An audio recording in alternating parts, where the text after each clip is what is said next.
my name is Callan with the Southwestern Career Academy and Mr. Fitzer.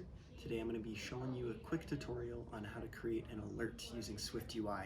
It's a very easy process, so let's just get right into it. First thing you're obviously going to want to do is make sure you have a MacBook or a device that can run Swift, log into it as normal, and let's start our tutorial here. Alright, first things first, you're just going to want to go right here to your Xcode app, open it up, wait for it to load. It always takes a second to buffer.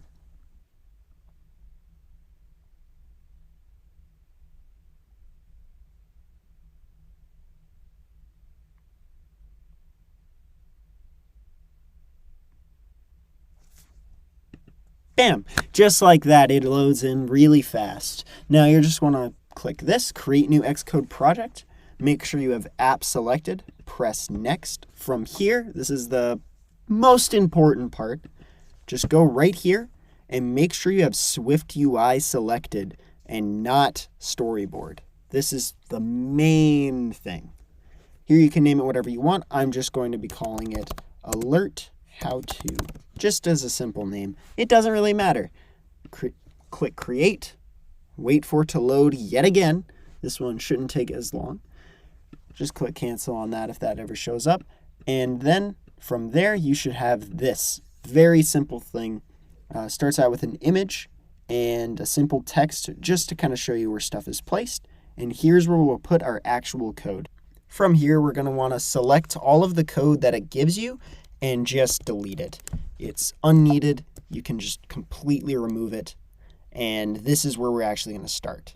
Now, it will all error out, but this will clear up as you go along. This is just because you don't have anything actually defined. From there, you're going to want to go right above that variable and just insert @state private var showing alert equal false. This is our Boolean. This is going to tell us exactly when our alert is actually going to show up. From there, we're going to want to type out and make a button.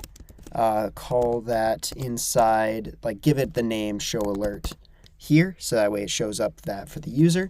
Then from there, just curly bracket after this, push down a line, and then showing alert equal true. This lets us know that when the user presses that button, it changes that Boolean. And then from there, we can actually go down here, right below that curly bracket, and put .alert. This is our actual alert function. Then put the name of the alert. This is what's actually going to show up in the message. So you can put this as whatever you want. I'm just making it pretty simple. Then from there, comma is presented. And it should auto-complete pretty much all of this. This is the weirdest part, especially if you are used to storyboard, is you're going to want to do $ showing alert there, and then have that equal true. This is what actually brings it up, and that is incorrect. Ignore that part.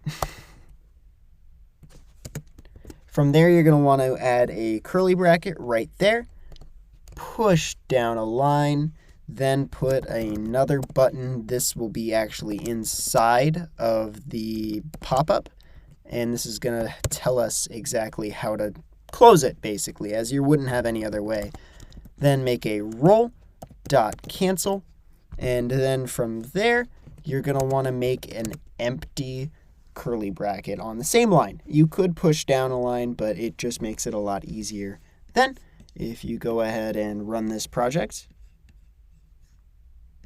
you will have a show alert, press it, important message. And that's all there is to it. It's just a simple few lines, less than 10. Very easy to implement, very easy to keep track of.